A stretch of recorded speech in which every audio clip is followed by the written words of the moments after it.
প্রিয় দর্শক, আমি পূর্বেই বলেছি কিয়ামতের পূর্বে সিরিয়া হবে পৃথিবীতে নিঃশ্বাস ফেলার, শান্তিতে থাকার একমাত্র জায়গা, যা বর্তমান সময়ের প্রেক্ষাপটে আপনি হয়তো কল্পনাও করতে পারবেন না। অগ্নিকুণ্ডের ভয়ানক তাড়নাটাই হচ্ছে কিয়ামতের আলামতসমূহের মধ্যে সর্বশেষ আলামত। এরপরে একদিন 10ই মুহররম শুক্রবার হজরত ইসরাফিল আলাইহিসসালাম তার সিংগায় ফুঁক দেবেন এবং সমস্ত পৃথিবী ধ্বংস হয়ে যাবে। এ সম্পর্কে আল্লাহ তাআলা তার পবিত্র কালাম কোরআনে মাজিদে ঘোষণা করেছেন, যখন সিংগায় ফুঁক দেয়া হবে তখন আসমান ও জমিনে যা কিছু আছে সবই ধ্বংস হয়ে যাবে, কিন্তু আল্লাহ যাকে ইচ্ছে করেন শুধু তাকেই জীবিত রাখবেন। হাদিস শরীফে বর্ণিত আছে, ইসরাফিল ফেরেশতা সিংগায় মুখ লাগিয়ে আল্লাহ তাআলার আদেশের প্রতীক্ষায় আছেন এখনো। যেই মাত্র আল্লাহর আদেশ হবে তৎক্ষণাৎ সে সিংগায় ফুঁক প্রদান করবে।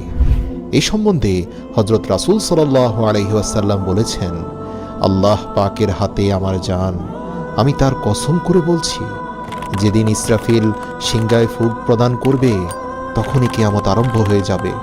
সেই সময় যে ব্যক্তি খাদ্য মুখে দিয়েছে সে তা গিলতে পারবে না, যে কাপড় পরতে আরম্ভ করেছে সে তা শেষ করার সময় পাবে না।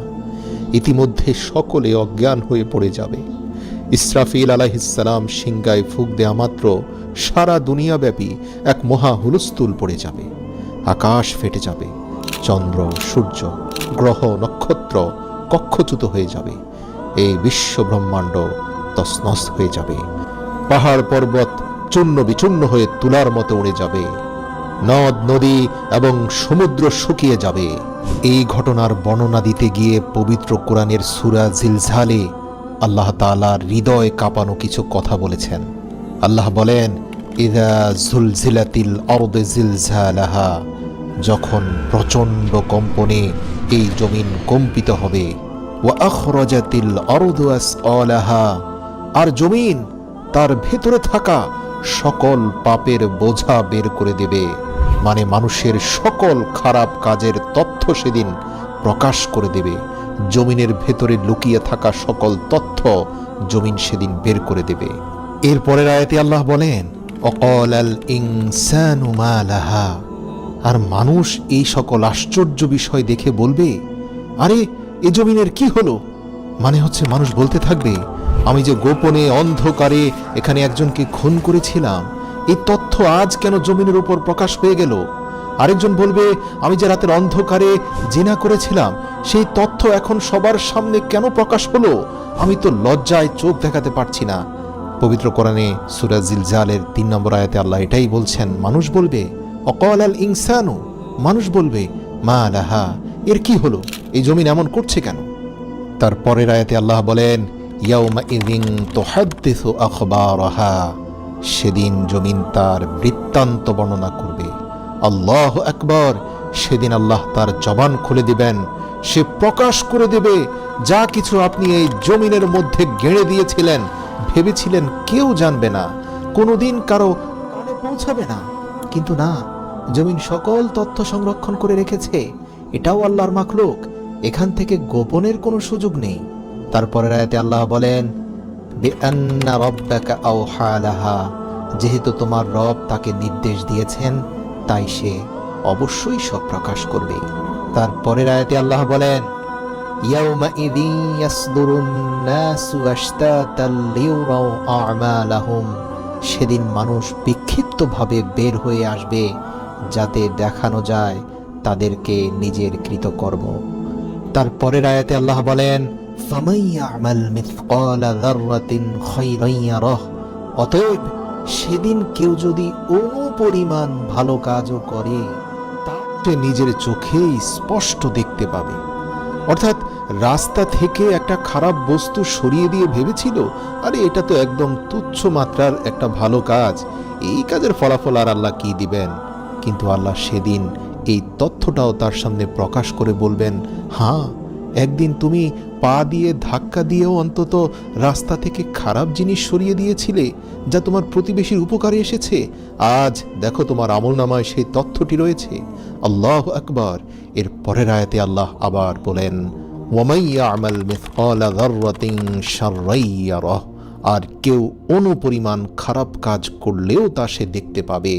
সে ভেবেছিল দুর্বলদের ধমক দিয়ে কথা বললে কি হয়, ঘরের বুয়ার সাথে ধমক দিয়ে কথা বলাটা বড় কোনো অপরাধ নয়, কিন্তু আমলনামায় যখন দেখতে পাবে তার একটা ধমকও উঠে আছে, সে তখন আশ্চর্য হয়ে যাবে।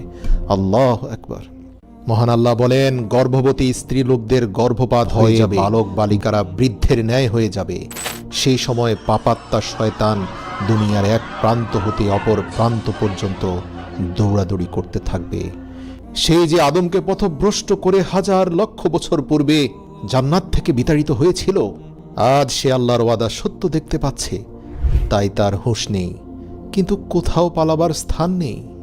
মানব দানব জিন পরী পশু পক্ষী সমস্ত জীবজন্তু অজ্ঞান হয়ে যাবে, অবশেষে সকলেই মৃত্যুমুখে পতিত হবে। ভীষণ ভূমিকম্পে সমস্ত দুনিয়ার মাটি ওলট পালট হয়ে যাবে, এমনকি উপরের মাটি 40 গজ নিচে চলে যাবে এবং জমিনের 40 গজ নিচের মাটি উপরে উঠে চলে আসবে। সেই সঙ্গে দুনিয়ার যাবতীয় জীবজন্তুর মৃতদেহ, গাছপালা, বাড়িঘর, দালান কোঠা, এক কথায় দুনিয়ার প্রত্যেকটি জিনিস মাটির ভেতরে ঢুকে যাবে।